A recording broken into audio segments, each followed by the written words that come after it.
штабтын мүчөлөрү, урматтуу жетекчилер. Мына бул ирет биз уктук силерди. Бирок эмки штабта алдын ала инспекция болот. Барып жерлерден карап келишет. Эмне кылынды, эмне кылынбай жатат. Ошон үчүн ал штабта биз көбүрөөк сурайбыз.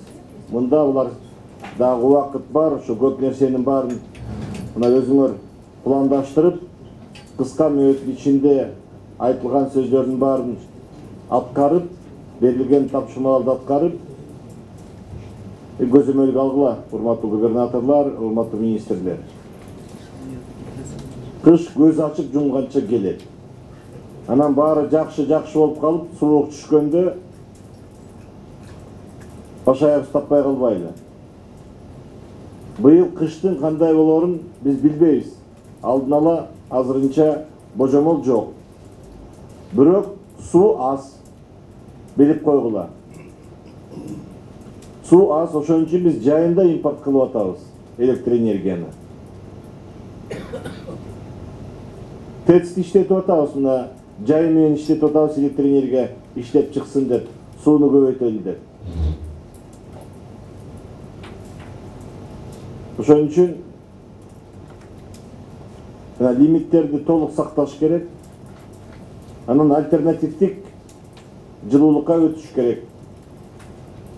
Мен Бишкек, Чүй областтарын айтып атам, газ, көмүр, ал эми алыскы Нарыгын, Ысык көл областтары, Баткен обласы, Жалал Абад, Ош областтары жана көмүргө карагыла.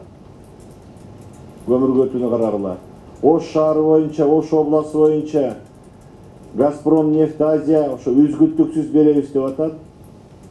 Бир топ жерлерге жана суутулган газ алып барабыз деп атышат. Былтыркыдай камсыз кылып. Анан былтыр декабрда газ берилгенде көптөрү газга өткөн жок. Электр энергиянын колдонуусу азайган жок Ош шаары боюнча. Мына ушуну да түшүндүргүлө. Биз кыйын газ үзгүлтүккө учураганда, кыйын учур болгондо мамлекеттин эсебинен бардык элдерге жардам бергенге аракет кылдык. Ошо электроплиталарын алып барып берип, лимитти чоңойтуп, электр энергияны бергенге. Алар түшүндүрүү иштерин жүргүзүш керек, айтыш керек. Азыр мамлекет ушундай бир кыйналып турат суунун астыгынан, былтыркы суунун астыгынан деп. Ошон үчүн аянбай газга өтөлү, үйлөрүн жылууласын, терезелерин жылууласын, эшиктерин жылууласын, чатырларын жылууласын деп. Анан газ бар жерлерде газга өткөрүш керек. Мына Бишкек шаарында кээ бир жерлерде 3 альтернативдик мүмкүнчүлүгү бар. Электр энергия үйлөрүндө турат, газ турат, анан көмүр же мазут турат, же дистопливо. Ошолордун баарына түшүндүрүү иштерин жүргүзүп, электр энергияны колдонууну азайтыш керек. Ал жарыкка кетсин, ал эми башка жагынан үйлөрүн жылуулап,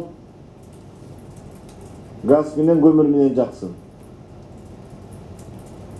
Анан Европа банкынын атайын долбоору бар. Алар кредит берип атышат, ошону 30-40% өздөрү төлөп берип атат. Жана үйлөрдү жылуулукка которсо.